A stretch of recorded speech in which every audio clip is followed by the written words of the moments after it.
गोपाल नामी गांव में चंदू नाम का आदमी रहता था। उसकी सौतेली माँ और बाप ने इसको घर से निकाल लिया था। उसकी सौतेली माँ ने सब कुछ अपने और अपने बच्चों के नाम कर दिया था। उसको उसके हिस्से के नाम पे 3 गाय दे रखे थे। जिंदू पढ़ा लिखा तो बहुत था, मगर नौकरी नहीं मिलने के कारण उसने सोच रखा था कि मैं 3 गायों का खूब देखभाल करूंगा और उसका दूध पीच पीच कर कारोबार करूंगा। अभी मैं बिल्कुल अकेला हो गया हूँ। तुम तीनों के अलावा मेरा कोई नहीं है। तुम तीनों को मेरी मदद करनी होगी। तीनों गा बहुत ही उती गट्टी और जवान थी और रिश्ते में भी बहने लगती थी। चंपा और चमेली और मीना मेरा सबसे बड़ी गान थी और सबसे समझदार थी। और चमेली को अभी अभी बच्चा हुआ था और दूध दे रही थी। उसका दूध पीचकर चंदू का थोड़ा बहुत गुजारा हो रहा था। चंदू को अब चंपा और चमेली पर पूरा भरोसा था। उनका बच्चा हो जाएगा तो बहुत खूब दूध देने लगेगी, जिससे उसका कारोबार अच्छे से सेट हो जाएगा।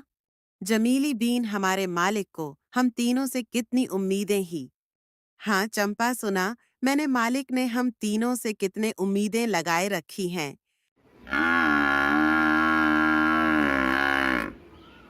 वो दोनों बहनें अपनी बड़ी बहन की मजाक इराते हैं। इसे कहते हैं कि तुम हमारे सी इतनी बड़ी हो, फिर भी आपने बच्चा नहीं दिया।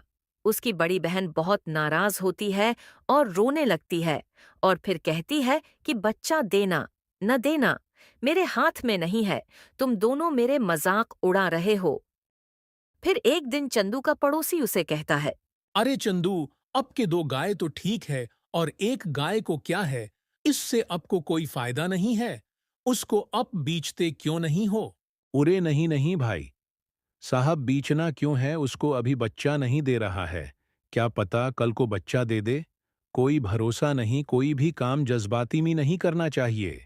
अरे चंदू, मेरा कहने का मतलब ये था कि मैं कारोबार जल्द खड़ा करने की जरूरत है, क्योंकि तुम्हारा घरवाले ने तुम्हारे साथ जो कुछ भी किया बहुत गलत था।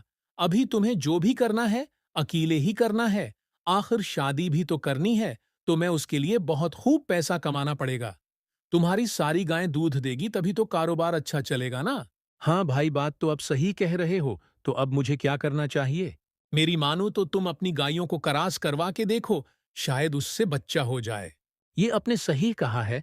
मैं कल ही ऐसा कर लेता हूँ। सिना मालिक के बातों को कितना परेशान है। मालिक तुम्हारी वजह से, और तुम्हें तो कोई फर्क ही नहीं पड़ता। तुम्हें तो कोई बात कही नहीं सकती, जट से बुरा जो मान जाती हो।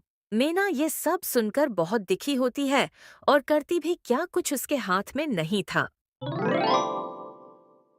चंदू ने मैना को क्रॉस करवा के भी देख लिया, पर उसका भी कोई फायदा नहीं हुआ।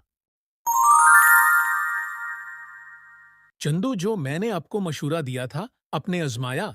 हाँ भाई, वो भी करके देख लिया। उसका भी कोई असर नहीं हुआ। ये गाय किसी काम की नहीं है। मेरी मानो चंदू, इसको भेज दो। मैं सोच रहा हूँ, एक बार फिर करास करवा के देखो, शायद कोई बात बन जाए। देख लो, पर मुझे नहीं लगता। अगले दिन और फिर अपने गाय को क्रॉस करवाने ले जाता है।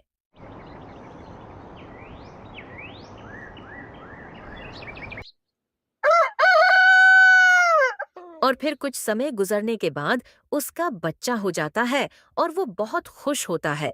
अरे मेरे भाई, सब्र का फल मीठा होता है। देखो ना, मेरे गाय ने बच्चा दे दिया और अभी दूध भी दे रहे हैं। ये कहानी बनाने का मकसद यही है कि लालच करना पूरी बला है। हम ही लालच नहीं करो, सब्र करो, सब्र से काम करो, हमेशा कामयाब रहोगे।